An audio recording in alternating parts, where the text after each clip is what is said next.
एक ब्राह्मण थे तो तीर्थ यात्रा करना चाहते थे। उनके लड़के थे पर उनकी ज्यादा आज्ञा नहीं पालन करते थे, तो सोचा कि बूढ़ा अकेले तीर्थ यात्रा कैसे कर पाऊंगा। तो एक गरीब ब्राह्मण का लड़का था, उससे कहा कि भैया तू इधर उधर नौकरी के लिए भटकता, अगर तू मुझे तीर्थ यात्रा करवा दे तो मैं तेरी खान पान की व्यवस्था और धनराशि भी दे दूंगा। ब्राह्मण ने कहा चलो अच्छा है, आपके साथ तीर्थों का भी दर्शन होगा। तो जहां जहां जाना चाहते थे उन जवान ब्राह्मण बूढ़े ब्राह्मण को ले गया तीर्थ दर्शन कराती हो। जब ब्रजधाम आया तो उसको बहुत बुखार आ गया बूढ़े को। उसने बहुत सेवा की, जैसे मतलब माता अपने बच्चे की सेवा करती है ऐसे सब सेवा की उस जवान ब्राह्मण ने। बड़ा द्रवित हुआ बूढ़ा ब्राह्मण, धनी ब्राह्मण था वो। तो गोपाल जी के दर्शन जब करने गया तो उसने कहा बेटा तुमने बहुत सेवा की है, तुम्हें क्या दे सकता हूँ। मेरे एक बेटी है, बहुत सुंदर है बेटी और बहुत धन संपत्ति है, मैं तुम्हें दूंगा। बोले देखो बाबा तुम तो यहाँ बोल रहे हो, घर में तुम्हारे जवान लड़के हैं, हमारी पिटाई करेंगे। बोले हम गोपाल जी को साक्षी करके कहते हैं कि अपनी बेटी का ब्याह तुम्हारे से करवा दूंगा और संपत्ति भी दूंगा। बात हो गई।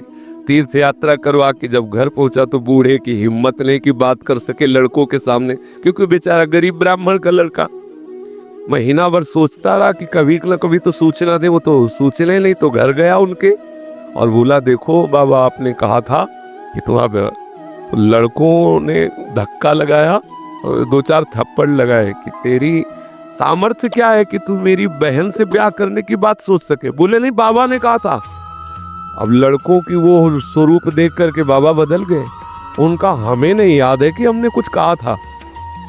और उसने कहा अरे नहीं तुमने तो गोपाल जी के सामने कहा था। उनका हमें याद ही नहीं कि हमने तुमसे कुछ कहा है। पीट के भगा दिया। और उस लड़के को इस बात का बुरा लगा कि तीर्थ यात्रा करके आया और कह रहा कि मुझे याद नहीं है। अब मैं अपनी तरफ से तो कहा नहीं था ब्याह करने की, और इसने हमारा अपमान भी करवाया, अब तो ब्याह करके ही रहेंगे। उसके जिद चढ़ गई। उसने पंचायत बुलाई और पंचायत में कहा कि इसने हमें तीर्थ यात्रा के लिए प्रेरित किया, तीर्थ यात्रा ले गया, मैंने इसकी सब सेवा की, इसने ठाकुर जी के सामने मेरे ब्याह की बात कही। तो बोले कोई और गवाही दो तब बात बनेगी। बोले गवाही में तो केवल हम ही और ये बुढ़ा और ठाकुर जी थे।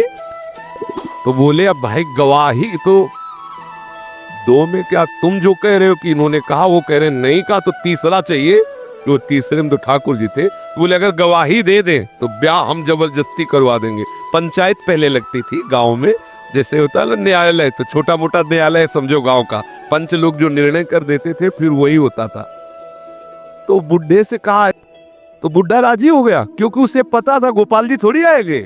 उसने कहा अगर गोपाल जी कह दे पंचों के बीच में आके कि हाँ हमारे सामने ब्याह की बात हुई थी, तो अब किसी की बात नहीं मानेंगे, हम ब्याह कर देंगे। लड़के भी राजी हो गए, क्योंकि सबको पता था कि कोई ठाकुर जी मूर्ति थोड़ी चल के आएगी। और उसने मूर्ति नहीं माना था, उसने साक्षात ठाकुर जी माना था।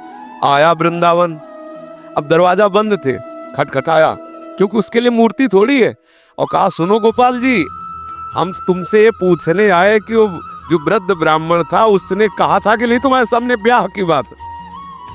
2-4 बार आवाज लगाई तो वहां से तो कोई उत्तर नहीं आया। फिर बहुत जोर से बोला बड़बड़ा के, देखो हम तुम्हें चैन से सोने नहीं देंगे, हम पैदल चल के आए, भूखे हैं, और आप ब्याह की समस्या है और आपको इसका उत्तर दे। छोटी मोटी बात होती तो छोड़ देते, ब्याह की बात है। ठाकुर जी ने अंदर से कहा मूर्ति कहीं चलती है, वहां चल के जब बोले मूर्ति बोलती तो चलेगी क्यों नहीं। ठाकुर जी फंस गए।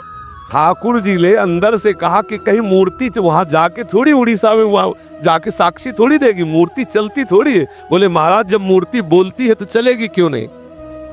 अब ठाकुर जी विवश हो गए। ठाकुर जी बाहर निकल के आए, समझो कितना भाव में दम है। उसने देखा बहुत सुंदर गोपाल जी साक्षात ठुमुक ठुमुक कर करके आए, नौ किशोर।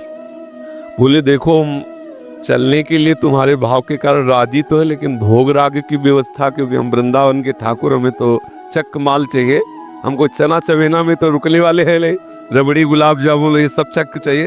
तो बोले देखो कुछ रुपया तो है, अब शादी का चक्कर, इसलिए व्यवस्था तो तुम्हारी बनाएंगे ही अब। तो बोले कैसे चलोगे। बोले चलेंगे तो हम पैदल ही, आगे आगे तुम चलना, पीछे पीछे हम चलेंगे, थोड़ी थोड़ी देर में कुछ भोग लिए रहना, हमको भोग लगा देना। बोले अब हम चले और तुम आ रहे हो कि नहीं आ रहे हो ये मुझे कैसे पता चलेगा? बोले नूपुरों की ध्वनि तुम्हें सुनाई देगी। अगर पीछे मुड़ के देख लिया तो जहां से मुड़ोगे वही हम खड़े हो जाएंगे, आगे नहीं चलेंगे। बात तय हो गई, चल दिए ठाकुर जी। अब आप देखो क्या मूर्ति है। और वो बीच बीच में भोग लगाता हुआ जब अपने गांव के नजदीक पहुंचा तो सोचा केवल नूपुरे बज रहे कि आ भी रहे हैं। मुड़ के देखा तो ठाकुर जी खड़े। बोले चलो, बोले अब नहीं, अब सबको लिवा के यहीं लाओ क्योंकि हमारा तुम्हारा वादा था। तो बोले कोई बात। गांव में दौड़ता हुआ गया, सबसे हल्ला मचा, वृंदावन के ठाकुर पधारे साक्षी देने के लिए। अब तो भीड़ इकट्ठा, साक्षात ठाकुर। अब सब पंच आ गए तो अब पंचों के सामने बुड्ढे को कुछ बोलने की हिम्मत नहीं है।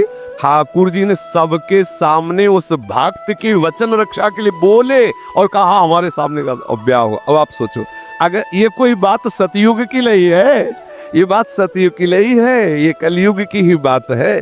हमारी श्रद्धा, हमारा विश्वास, जैसी हम भावना, अगर ठाकुर को मान लिया कि मूर्ति है तो मूर्ति ही रहेंगे।